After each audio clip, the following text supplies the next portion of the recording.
We have another few minutes to spend with the man. This is the I love the description on the website. The martial artist of trend forecasting. This guy doesn't tippy-toe around. He gives it to you with both barrels. Kind of like having a nice friendly conversation with a howitzer. Ladies and gentlemen, from the Trends Journal, Gerald Celente. Welcome back, Gerald. How you doing? Oh, thanks for having me back.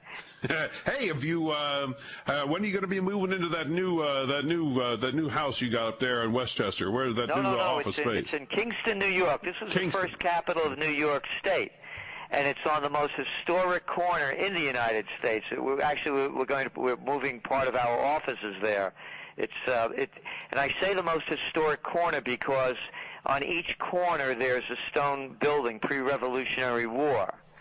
And I mentioned to you I came back from Berlin, and I was astounded at how these brave, grand people like the Germans could have acquiesced to a two-bit freak like Hitler. And to me, as I saw it, Berlin was grander than Paris was before it was bombed out. Anyway, I came back from Berlin, and there was a sign up for sale on the Franz Roggen, Franzrogggen, Franz Roggen House, 1750. Anybody can look it up. And I said to myself, and I'm Italian, and you want to talk about a two-bit freak? We had Mussolini. I mean, look at the cultures of both countries. I mean, Germans, not for nothing, Einstein, Bach, Beethoven, Goethe, Wagner. I mean, these are brilliant people, engineering. And the Italians, Michelangelo, Da Vinci, Rossini, Puccini, you go down the list, Caruso. And how could people acquiesce to two-bit freaks? And I said to myself, we have them right here in our country. You'll just watch the presidential reality show and take a look at Congress.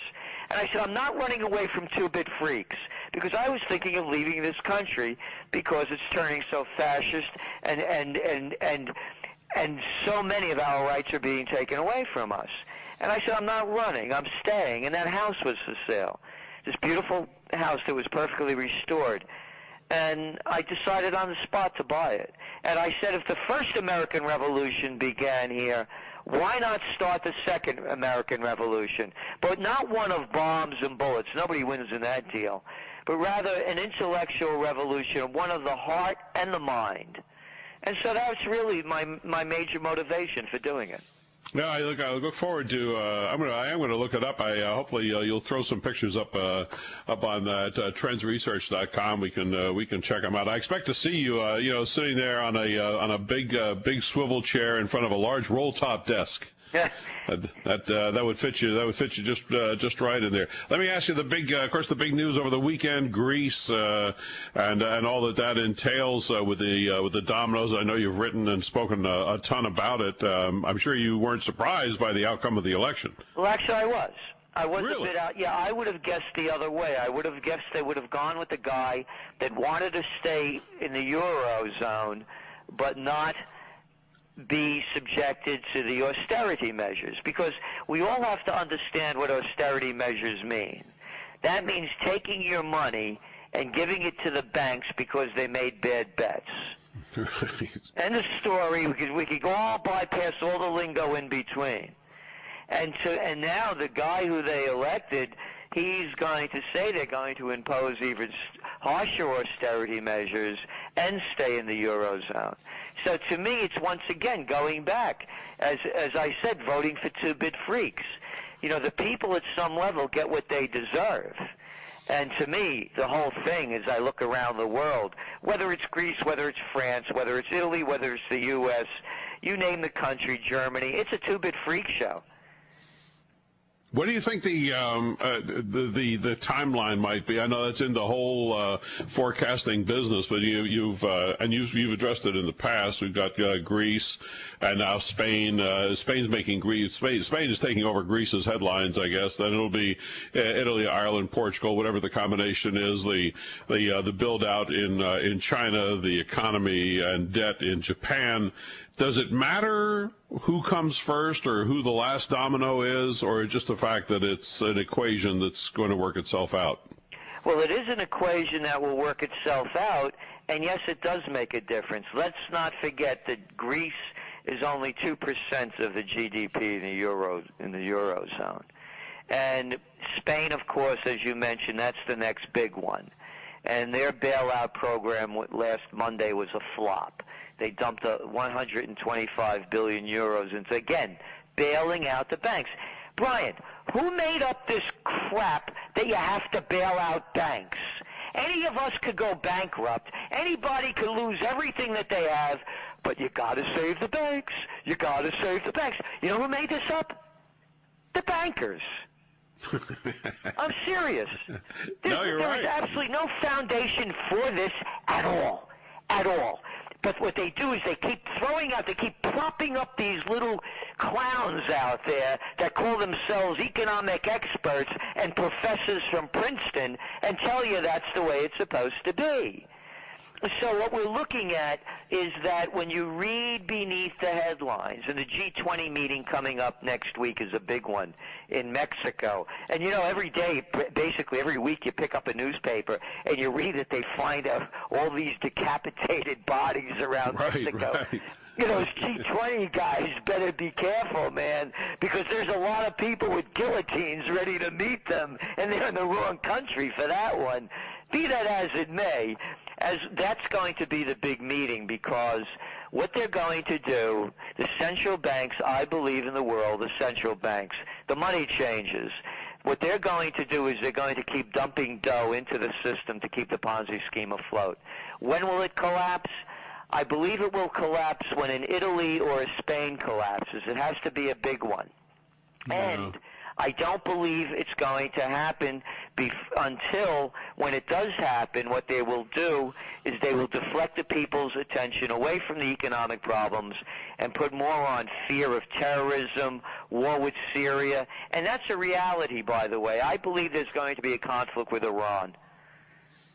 Do you think did you catch the latest love note between Putin and Obama today? They were gonna get a political solution in there, a governmental solution rather, and everything is going to work themselves out, and we'll all go to the seashore. Yeah, right. And okay. when you look at the propaganda being pushed out by the United States, Goebbels would have been proud of it. Remember Hillary Clinton out there saying that Russia was selling them helicopters. And then you find out, well, they weren't really selling them helicopters, and there were only 3 of them, and they were from like 1980s that they were refurbishing. I'm getting back to that G20 thing for a moment. I mean, there's a lot of interesting mistruths, half-truths, and outright lies coming out on that. The idea that they're all going to go down to Mexico and they're going to solve all the problems of Europe. That's highly unlikely, I would suspect.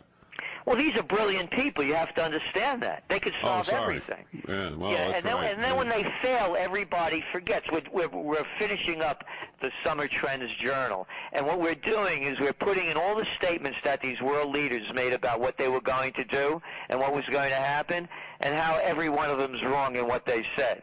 So all it is one big con game. And I was talking to there's an Indian restaurant over here nearby, and the guy's Bangladeshi.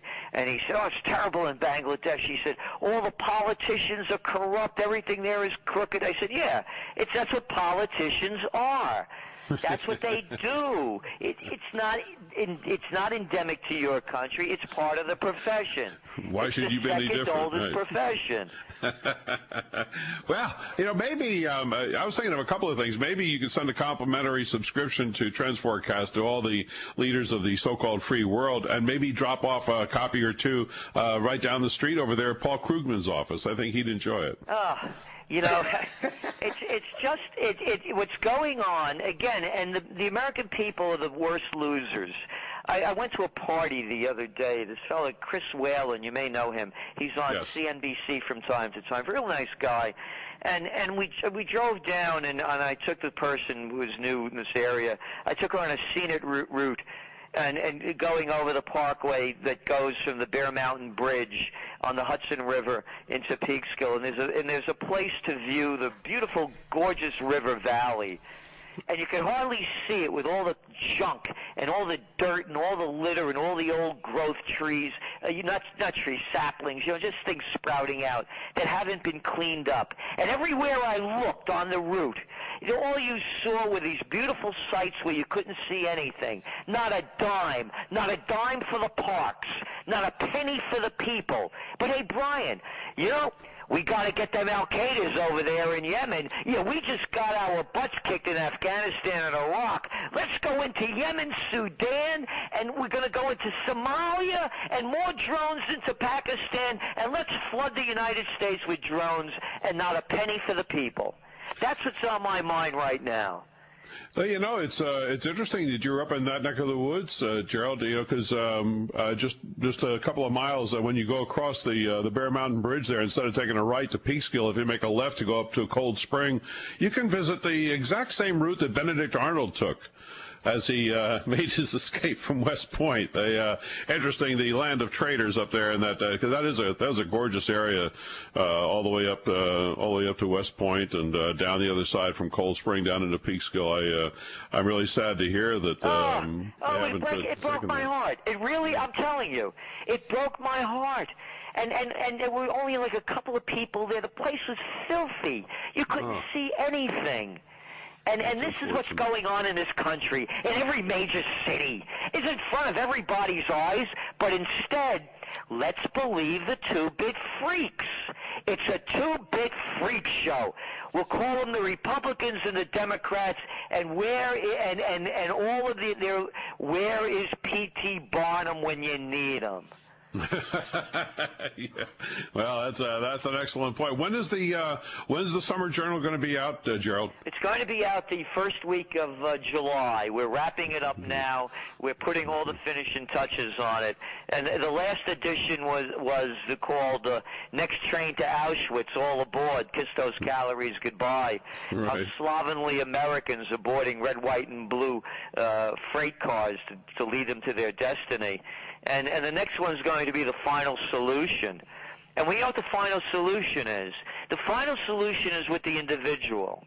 And it's not going to be until the people find their courage, dignity, and respect and create their own future that things are going to change. Because if they don't change and they don't rise to those levels, they're going to get a final solution they're not going to like. And I can't believe that people still follow their, quote, leaders. These people couldn't lead me across the street. And we have it in this country to be much greater. And the people, I believe, have to rise to that greatness before we change. Well, I am noting it down, so that means around the second week of July, after everybody's had a chance to get their Trends Journal and digest it, let's get back together here on the radio and chew on all that stuff, okay? Oh, I'd love to. Thanks so much, Brian. Keep up your great work. I appreciate that, Gerald, and I look forward to seeing your new building. Sounds like a hell of an edifice up there. Really nice. Really nice. Thank you, sir. Gerald Celente, Trends Journal. Well done. Trends Journal. Well done. Trends Journal.